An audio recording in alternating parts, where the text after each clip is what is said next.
అంటే ఆ దేవుని యొక్క ఆత్మ బీజము దేవుని మాట మాత్రమే ఉంటుంది. కాబట్టి అతడు ఏమంటున్నాడు చూడండి, అతడు నీటి కాలువల యొరన నాటబడినది ఆకు వాడక తన కాలమందు ఫలమిచ్చు పచ్చని చెట్టు వలె ఉండును. నీటి కాలువ వారన ఉన్నటువంటి చెట్టుకి నీరు అవసరమా? ప్రత్యేకించి ఎవరు పోయాలా? అవసరంలా. పుష్కలంగా దానికి సమృద్ధి అయిన జీవము, సమృద్ధి అయిన ఆహారము అక్కడ దొరుకుతుంది. కాబట్టి అందుకే నిత్యము అది ఎలా ఉంటుంది? పచ్చగా ఉంటుంది. ఆకు వాడక తన కాలమందు ఫలమిచ్చు పచ్చని చెట్టు వలె ఉంటుంది. హల్లెలూయా. అందుకే అంటున్నాడు చూడండి, చక్కని మాట చెప్తున్నాడు, అతడు చేయనదంతయు సఫలమగును. దేవుని మీద ఆధారపడి, దేవుని యందు ఆసక్తి కలిగి ప్రతి విషయం దేవుని మీద ఆధారపడి ఎవరు ఏ పని తలపెట్టినా దాన్ని సఫలం చేసేది ఎవరు? దేవుడే. ఎందుకంటే నువ్వు ఎవరిని ఆధారం చేసుకున్నావు? దేవుడిని ఆధారం చేసుకున్నావు.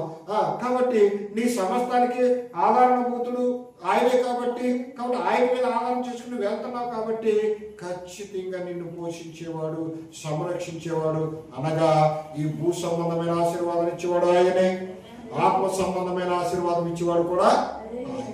హల్లెలూయా. అలా కాకుండా అర్థండి, అలా కాకుండా మన స్వబుద్ధిని ఆధారం చేసుకుంటే ఏమైపోతుంది? అక్కడ అక్రమం అయిపోతుంది.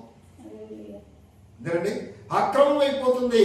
అందుకే అంటున్నాడు, ఆ కింద చెప్తున్నాడు చూడండి, దుష్టులు అలాగునుండక గాలికి చెదరగొట్టు పొట్టు వలెనుందురు. కాబట్టి న్యాయ విమర్శలో దుష్టులు, నీతిమంతుల సభలో పాపులు నిలువరు.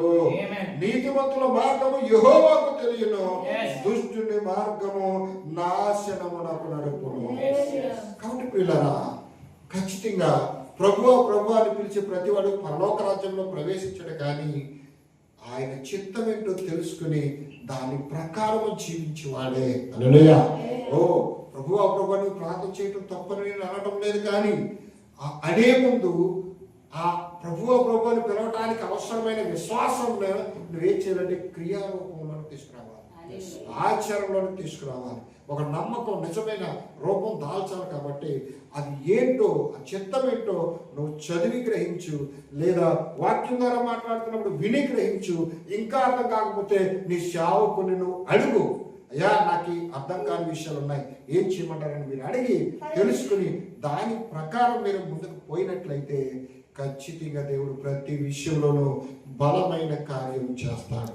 కాబట్టి పిల్లరా, ప్రభువా అని పిలవటం కాదు, కానీ ప్రభు చిత్తం నెరవేర్చడం ముఖ్యం.